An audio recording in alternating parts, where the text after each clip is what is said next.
Merry Christmas and welcome to another episode of TV Guys, the show that, like Santa Claus, needs for you to believe in us in order for us to exist. I'm Matt. I'm Brian, and I didn't know that. It's true. We are just like fairies. You know, we need applause to survive. So that's where we're at. Just like Santa Claus. I think that's the same. I think that's the same thing, right? I think you're mixing your myths, but I mean, in the Santa Claus sequels, they did that same thing. So I think mythological creatures all should be mixed. They did do that in the Santa Claus movies, didn't they? They're like, Father Time and Sandman and Peter Boyle, like he was like a businessman in the first movie, and they're like, yeah. we like you, so we're gonna have you be Father Time now. He's like, oh, all right. That Yeah, makes and sense. yeah, the Tooth Fairy being the Molinator. It's true. So And I then I Worf from Star Trek Next Generation is the Sandman. so listeners, next week we're going to be talking about the Santa Claus's show, the TV show continuation of the movies with Tim Allen. And so I keep forgetting which one we're talking about. So I was about to start talking about that. That's next week. This is That's next week. That's a different Santa Claus thing we're doing this week. If you have not watched the Santa Clauses on Disney Plus, they are all out right now for you to be able to watch. We're going to talk about them and give our thoughts. I have But not again, seen that all is of them, next week. but I will And by next week. There you go. And before we get into Santa Claus's stuff, guys, I found it. I was talking about this when we were talking about Andor, and I really, really wanted to watch the It's a Very Muppet Wonderful Life. What is the name of that? Because it's a mouthful. It's dumb. It's the movie and the title are both dumb. It's a very Merry Muppet Christmas movie. All right, so Matt, I haven't seen it in a long time, but I know that one very well. So, what are your thoughts on that? I thought it was going to be better. I I when told I you it saw it. wasn't. No, you said Letters from Letters to Muppets. Santa. Oh, that one was also not too great. There's a lot of mediocre Christmas specials. That's very true. I also watched the Guardians of the Galaxy Christmas special, and that is also mediocre. But anyway, going back to the Muppets one real quick, is that I remember when I was a kid, when I saw it, the only thing I remembered was Fozzie trying to get to Joan Cusack's building on time to deliver the money so the theater doesn't get shot down. And that whole sequence has a lot of fun gags and cameos and references and mockeries. And so I really enjoyed that whole sequence when it got to it. And I'm like, there's a reason I remembered this of everything else about this movie is because this part was actually fun and actually good. And the rest of it was like, okay, it exists. Yeah. This was the first major production where after Frank Oz retired. So Miss Piggy, Fozzie Bear, Sam the Eagle, and Animal were all performed by Eric Jacobson, who is the current performer of them.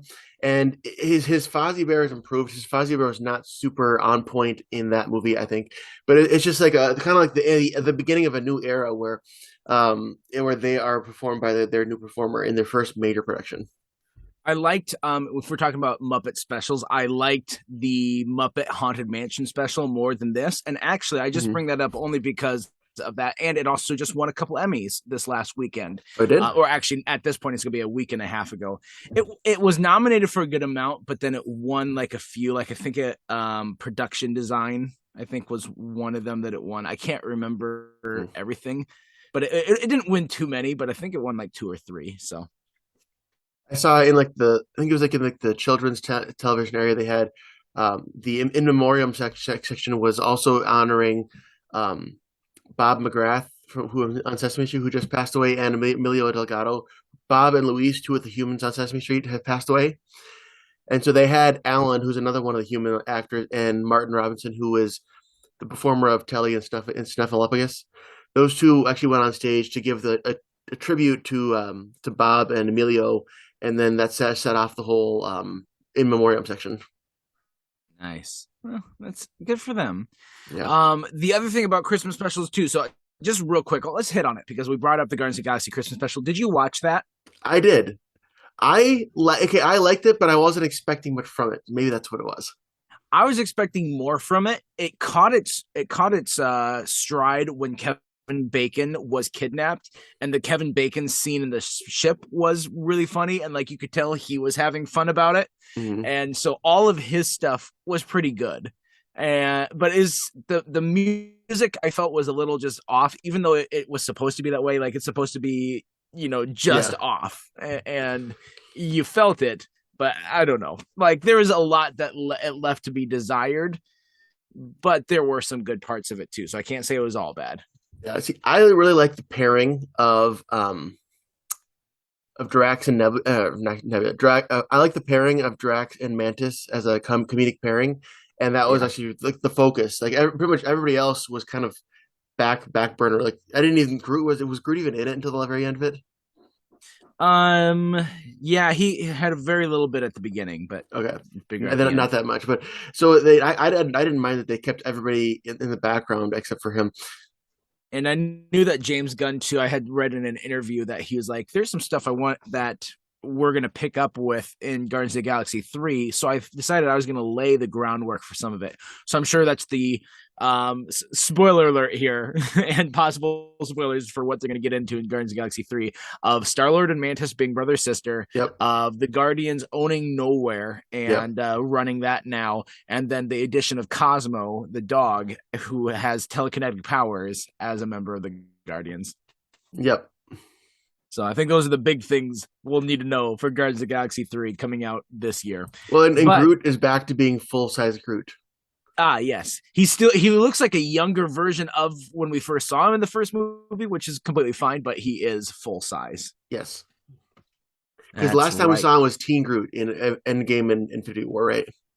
That is correct. We are, but this episode is not about Guardians. It's not about Muppets specifically, unless you have any of them on your list. I This don't. episode is about Santa Clauses, not the TV show, but we are taking the idea from the first Tim Allen movie where if Santa Claus died in front of someone else and they needed to take on the Santa Claus mantle, who would be the right people to be Santa Claus of all the different TV characters? So I've got a couple different TV characters that I think could fill the shoes of Santa Claus pretty well, and they're kind of all across the board here. So I've got like four of them that I think would be fun to talk about. How about you, Brian? How many you got? I have five. It's because All right, I'm so better. you start, Yeah. you start, so it can be back and forth, and we'll end with you two. All right, sounds good. I'll start with the one that I think would be the least successful out of my list, but would still, I think he would love the spirit of it, but based on how the show goes, he might end up screwing it up. I went with Hal, the dad from Malcolm in the Middle, not Breaking Bad's Yeah. Walter White, but the same actor.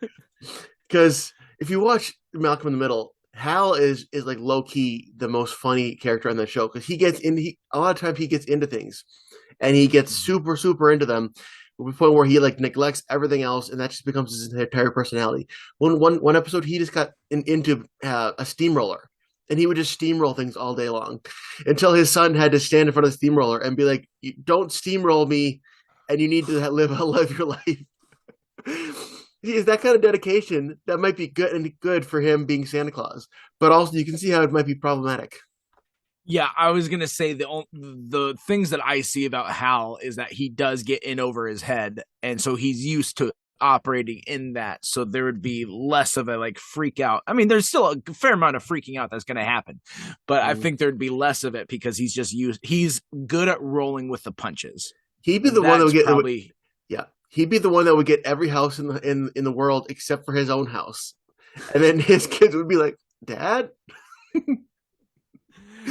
but I also feel like in his job, like as Santa, he would get distracted so much, like because he's also just that like I Yeah. need to fix things sort of guy, and so like he'd land on that, and he'd go down there, then realize that there's the thermostat's broken, and so he'd like toy with the thermostat while he's in their house. It's like not only did I give you gifts, but I also helped improve it for you. You're welcome.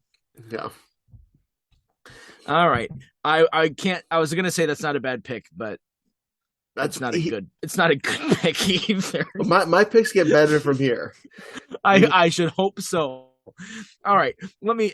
I'm sorry, I'm just crapping on it. Let me go ahead and give. I'm gonna go back 60 years here. Okay. I'm gonna say someone like Mike Brady, I think, could be a really good Santa. A couple of things that he's got going from it is he definitely has the strong moral compass.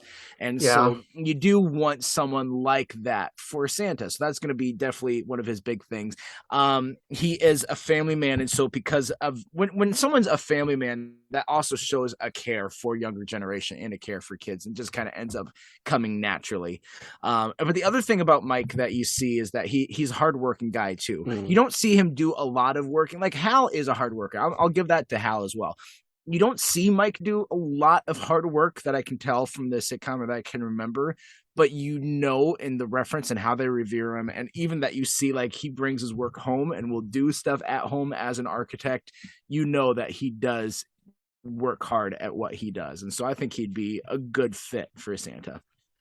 Yeah, the reason I didn't, he would be a good fit. The reason I didn't think of him is so a lot of shows back then had characters that were kind of like bland and one note. And I'm sorry if this is offensive. I think Mike Brady is that. He's the good father. He works and loves and cares for his family, but he doesn't have like a thing. Like he doesn't get to have like he didn't really get to have flaws because he was supposed to be the character that they look up to. Yep.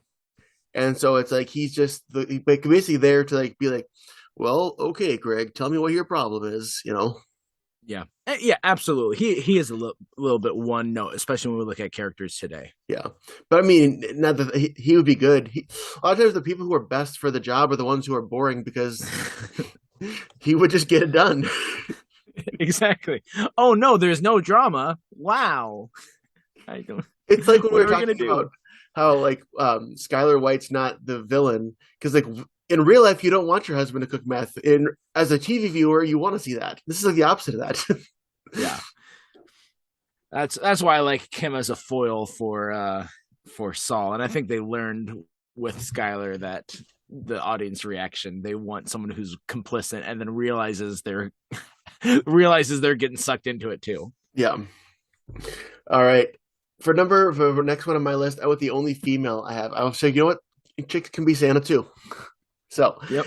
I went with Phoebe Buffay from Friends, who Oh again, my gosh. What is this pick?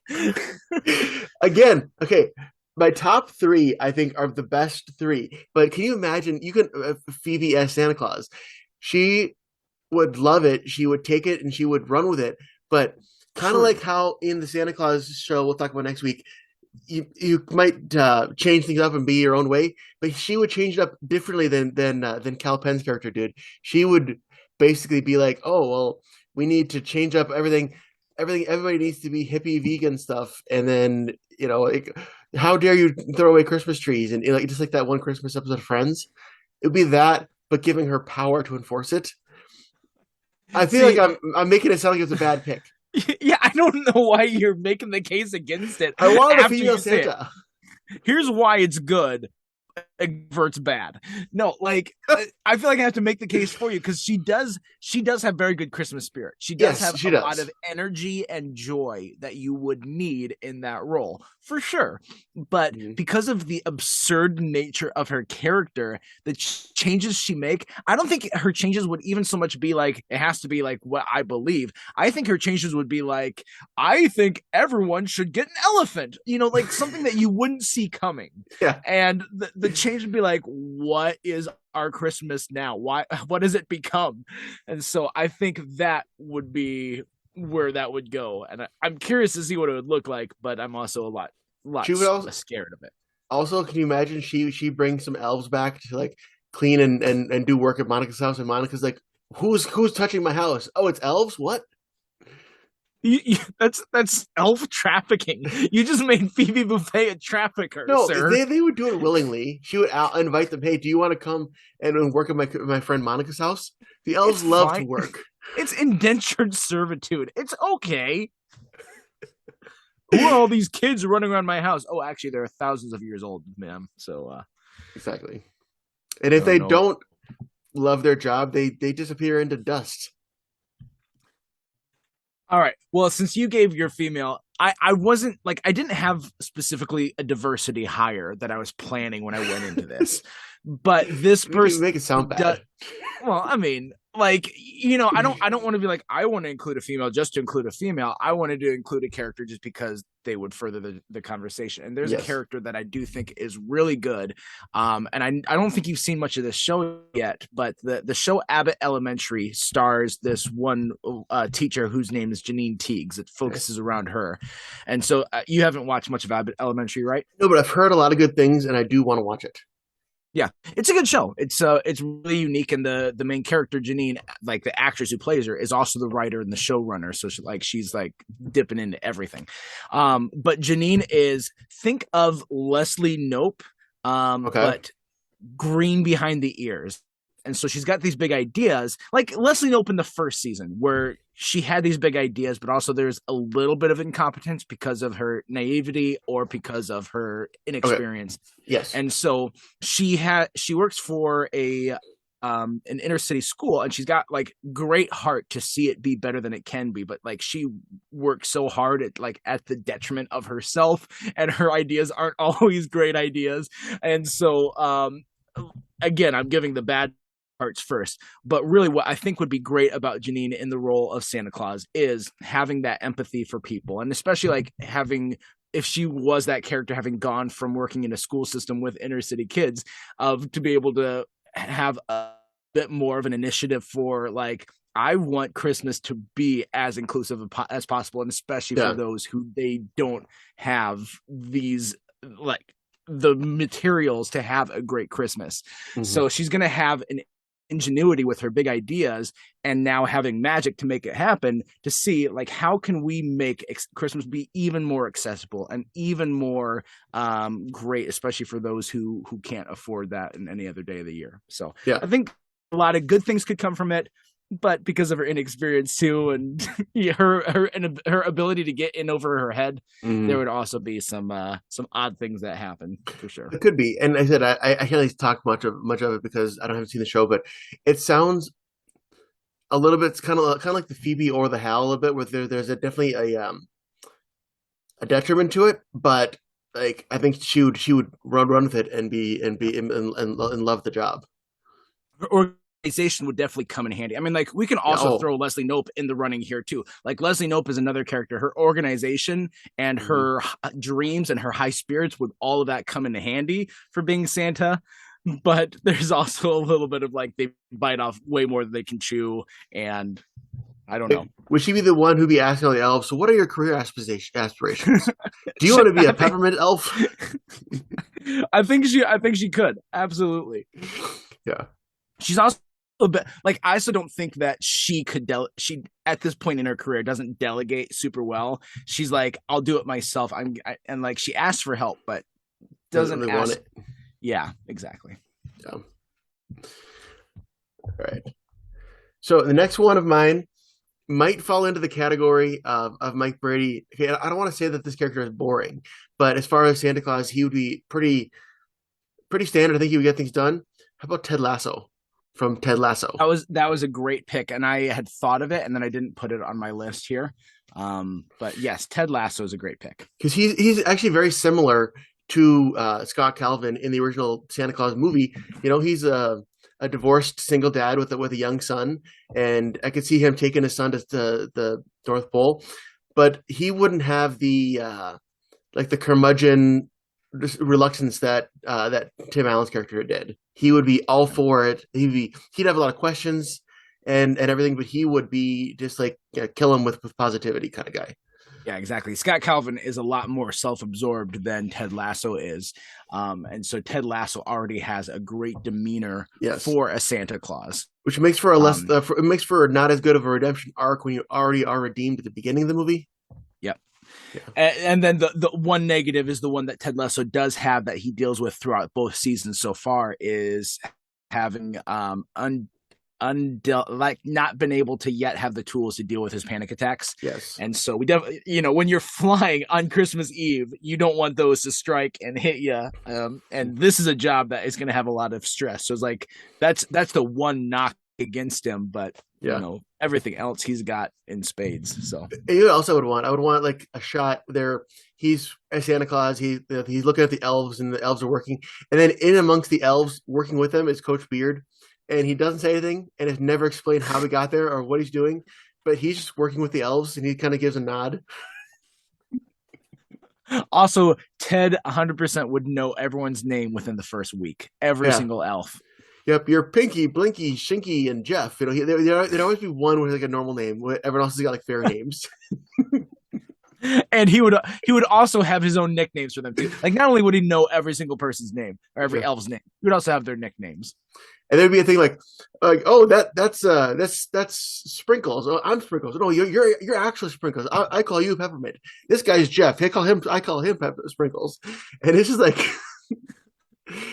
would get overboard. Like he would almost trade their names.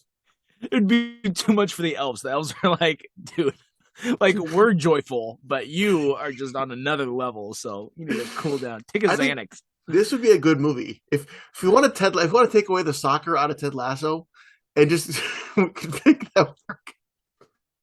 You're welcome, network executives. We did that for you. It's a show about soccer, but without the soccer or football. Sorry. So we'll move on to a character that I had thought of. That this is actually like the first one I thought of, and I'm like, I do have like things against him, but there's a reason why he jumped in my mind, and that is Robert Barone.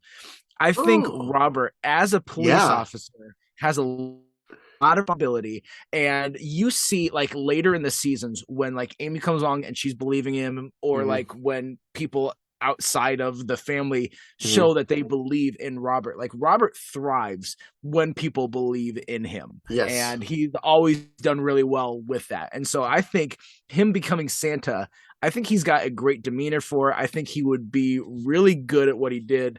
And I think he would have some good idea. Like I think that type of power wouldn't even so much go to his head, because I think there's this magic that accompanies being Santa that will help level you out. But maybe, I mean, like he'd rub it in Raymond's face for like the first year, but then he'd get it out of his system. I keep thinking about what would this episode, or what would the storyline be? And for Robert, so Robert becoming Santa would come at the same week as something super minor, like Ray's column gets like on the front page of the newspaper or something, and then when he's like, everyone's like, oh my gosh, it's amazing, you're Santa. Then Marie would be like, oh, that's nice, Robbie. Did you see that Raymond is on the paper? Everything's always about Raymond. But no, I agree. He would be a great pick, and he would love the attention and like being able to be the guy for once. It's like in the Santa Claus movies where they come back of the show, and Elizabeth Mitchell, Mrs. Claus, I don't even know her name, but she like is like doing all these great things, and one of the kids is like, dang, mom is like the dad of this place. And I do give bonus points too, because Amy is one of the most Mrs. Claus type characters that I can think of in TV as well. Yes, I agreed 100%. I think that pairing works perfect for sure.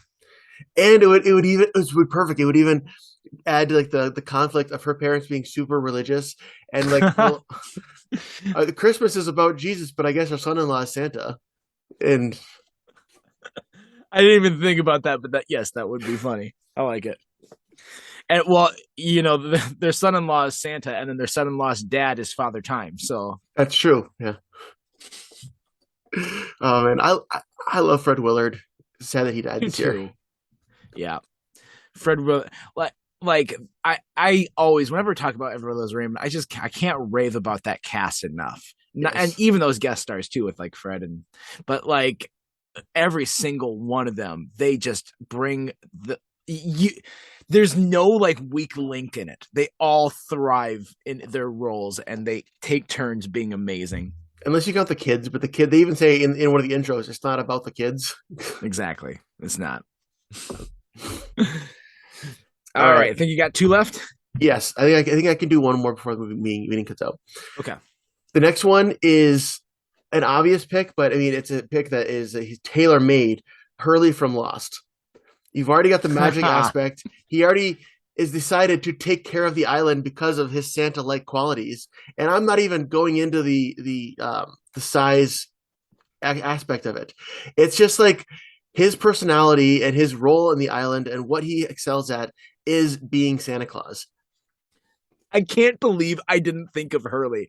But yeah, so far that is one of the perfect ones. Like the only thing that I have against him is that he doesn't have the age yet, but that's a magic is taking care of that. That's probably why I didn't think of him, is because he's so young. Yeah. But yes, perfect pick. Yep. And I mean, Mrs. Claus from the movies was Juliet from Lost. So it's just a skip away to make it be Libby. Just to skip, you just aim the cannon a little bit. No, wrong person. So a different blonde woman from Lost. But yeah, no, like he was like when they first landed and they first found the hatch, they put him in charge of the food. Like they put him in charge of the meals first when they had landed. And then he's put in charge again of the food. It's like everyone innately trusts him. He doesn't have enemies. And that is like speaks volumes for how great everybody loves Hugo, as the one episode is called. Yeah. So, and that one was called Everybody Hates Hugo. Wasn't there another one? I thought there was two. Yes, like, Everybody Loves Hugo was in season 6, but I believe you're referencing Everybody Hates Hugo. And like he even was able to make a decent pairing. You're not? You were thinking about the season 6 episode? Because I don't remember which one I'm talking about, but I do remember that there was both Everybody Loves Hugo and Everybody Hates Hugo. So. Yes. I think he even was able to have a decent pairing with Ben Linus, of all people. It's true. And it worked. You can get Ben to believe in you. You can get anyone to believe in you. So, okay, Matt, so we each have one left. And my number one pick is so perfect that I'm worried it's also your number one pick. Well, since it's my turn, I'm gonna jump on it and we'll see what you say. Yeah. Is it someone who shared the screen already with Tim Allen? Not that I remember, but all right, perfect. Rule it out. So, well, you would know because like this is the guy. When you talk about Tim Allen on TV, there's someone else who gets paired with him. Oh, yeah, I know who you're talking about. Al Borland. That is a terrific pick. I think so too. Like, especially, and it's not just because it was Tim Allen who had it and then would be passed on to Al. Like, Al himself is so good. Like, he is very efficient in what he does. He's always like the actual good person on the show. And so, like, having a good efficiency at what you're doing is key. But he also has so much patience, and you're probably going to have that much patience to deal with every single person in the world's children. Oh, yeah. And he also has such a kindness, and he's always been giving, and like he's got such a good heart. And we talked about like there's a little bit of a boringness about him. That's why he wasn't always factoring into the drama of anything that was happening in the episodes. You know, he had a couple of them, but it was really, he was just that foil on the show for like, he's the straight man to Tim Allen on the show, even though he was always sometimes funnier. But then he also showed how to do it correctly. And so he gets my vote. I think Al would be a fantastic Santa. He doesn't have the boring problem because with him, he doesn't have any conflict really, but his character type is like, he's so dorky that it becomes like lovable a little bit. Yes. And he would give back like on those barbs that Tim would throw at him, but like it was never malicious when he'd hit him back. Yeah. So. And so Tim, you've mentioned this. Tim Allen is the king of like referencing his work and other things he does. There would absolutely be a oh, you're Santa Claus? I think I could have done it better kind of joke. Yeah. Yes. And when you were talking about this, I thought that you had used the phrase like that there was someone who is tailor-made. Oh, that's when you were giving the intro for Hurley. I was like, is he going to talk about Al? Because Tim the Toolman Taylor. Oh, yeah. I didn't think of that. No, I wish I had made that pun, but no. But no, we're past it. That pun's in the wind now. We can't get it back. Speaking of Home Improvement, there's a meme that was going around for women, and it was like a bunch of pictures of like Jonathan Taylor Thomas and Sean from Boy Meets World and a bunch of people, and it's like, and the thing said, if your childhood crush had this haircut, it's time to use eye cream. Yeah, seriously. No, I don't know what else to say. Al is there's even an episode of Home Improvement where he made a board game. What's more Santa than that?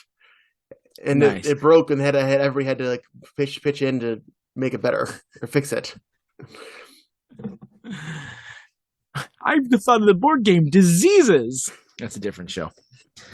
It is. He would not be a good Santa Claus. He would be a terrible Santa Claus. Chris Oh, Elliott. Yeah. Is Marshall your pick? No, but Marshall would also be a fantastic pick. Yeah, I didn't really think about him until right now. But Marshall, he's got the size for it. He's got the lovable demeanor. He's got the caring. You also have to, I would guess, as a Santa, you also have to have a sense of like childlike wonder, which Marshall has. Yes, and I mean, I think Lily would love being Mrs. Claus. I think she would love that. She was a kindergarten teacher long enough. Did we stumble upon the perfect pick? I don't know if it's perfect, but it's up there. Like Hurley's a great pick. Al was a great pick. Some of the other ones that we had, there's factors of it that are good, but I want to hear what you thought was the best pick. Yeah. So this character is one where he's maybe not best suited for the job he has. He's got some incompetence, but I think Santa Claus is where he would really shine. In fact, if the Santa Claus was made like 10, 15 years later, I could see it being played by this actor. And that is Michael Scott from The Office. He's not great as the manager, but I mean, being in charge of the happiness of of the kids of the world, like it goes back to that little tag where he's handing out Halloween candy to the kids. Like that would be perfect. Holly would love to be Mrs. Claus. Dwight would come work with him as an elf. He's even dressed up as an elf before. Yep. You know, I think Santa Claus, Michael should have been Santa Claus instead the little of kid lover himself. Yeah, I think wanting to have 100 kids so he has 100 friends so no one could say no to being his friend. That's what the elves are. He's a bit emotionally needy to be in charge of all kids in the world. He's emotionally needy because he's around adults who just want to do their job. He'd be around elves who love Christmas and who love his childlike wonder and his jokes and everything. And within a year, the North Pole gets an HR department. Yeah. Yeah. Santa, we're going to have to talk to you about all your sexual harassment claims. He's bringing an HR department with him as Mrs. Claus. That's true. She would run it. That's called nepotism. There's a conflict of interest. See, we're seeing how Michael, it sounds like, Michael, because Michael is much better suited for Santa Claus than he is for Dunder Mifflin. That's true. I think that's true. I don't know. He's fine at Dunder Mifflin as a salesperson, as a manager. Boy, he left a lot to be desired. Like in the early 2000s, if that's when they made the Santa Claus, couldn't you see it being starring Steve Carell? Oh yeah, absolutely. Yeah. I mean, they kind of did the same thing, but it was Noah with Steve Carell, like where the whole idea of he had to look like it in Evan Almighty. Mm-hmm. Like they ripped that from Santa Claus to do that. I still never saw Evan Almighty. I saw Bruce Almighty. I never saw Evan Almighty. It gets a little bit of a bad rap. And like they call it a flop, but that's just because it was so expensive to make. It wasn't bad, but Bruce Almighty was definitely better. Mm-hmm. It's got what's her name from Gilmore Girls. Why am I blanking on Lauren Graham? Yeah, thank you, Lauren Graham. Was she in Bruce Almighty? She wasn't. No, Jennifer Aniston was. Okay, so they got rid of both leads. But here's the other thing about Evan Almighty is that because it didn't do so well, this was the reason that they scrapped a third in the Bruce Almighty series. Jim Carrey was going to come back, and there was going to be something that, for some reason, instead he gets the powers of Satan, and so it was going to be Brucifer, is what it was going to be called. I can see that one being controversial. I think so. My imagination is that it would have to be something like, Jennifer Aniston's character dies or something like that, and so in his bitterness and anger, he turns to the dark side. Yeah. But it's like, what specifically are you going to say are the powers of the devil versus the powers of God? Where are you going with this? Yeah, I mean, I don't know. As Christians, you got to figure out what's the line. When should I be offended? When should I not be offended? I'm not offended by Bruce Almighty at all, because we're not saying this is how it works. Like, yeah. And I mean, there's good lessons in Bruce Almighty. They're not theologically accurate lessons, but there are good lessons for us of like it's good to actively be a part in your life and actively work to make your life better instead of being like, God, why are you always against me? And like, well, what are you doing to help yourself? Exactly. So, but, anyway, back to Santa. Yes. No, there's a lot. There's a lot of good things about these characters that we had said. I think Marshall is a better like landing spot of perfect. I think your pick of Hurley was probably I was your thinking best pick that you had. I think Hurley is the slam dunk. Marshall's a slam dunk. I said I that's what I think. I think Michael would also make a good movie. I can see it with Michael, but I can see maybe he's not the best pick. No, he's fun and like you're right in a movie setting. I think a character like Michael Scott as as Santa Claus, Michael Scott Calvin as Santa Claus would be a fun movie to watch. Yeah, but if you told Michael like you get to become Santa Claus, and like his face would light up. Explain it to me like I'm 7. Yeah, Oscar wouldn't even believe in him, but he would still give him a present. No, I'm really curious to see what his version of North Pole would look like and what he would implement. Exactly. That'd be unique. Mm-hmm. All right. Well, hey, that is it for our Santas. Who did you think of that when we were talking about who would be a good Santa? Who came to mind for you? And so there's a lot of TV characters out there, and we would love to hear from you guys. You know, if you follow us on Facebook, or even if you're on Facebook and you don't follow us, like we've got a Facebook page, and if you like that page, or if you like the things that we share, or you share them yourselves, or you comment, it just goes a long way in helping make sure that our engagement increases. So if you do that, thank you so much. We appreciate it. If you don't do that, but you're still here, we love you listening. Anyway, we're not gonna hunt you down through our biometric or through the information that we have. Biometrics. Yeah, through our biometrics. That's the right word. I'm smart. I like to use big words incorrectly. It's really anaphylactic. And one of our previous guests we've got brought on the podcast was brought on because it was kind of got onto our radar because of him messaging us on Facebook, commenting on our posts. Yeah. So there you go. We have that. You could possibly be on our episodes. Wouldn't you love that? Yeah. Special guest star. Yeah, your name and lights. Me and Matt, before recording, we're even just planning out some episodes we're going to be doing over the next couple of months.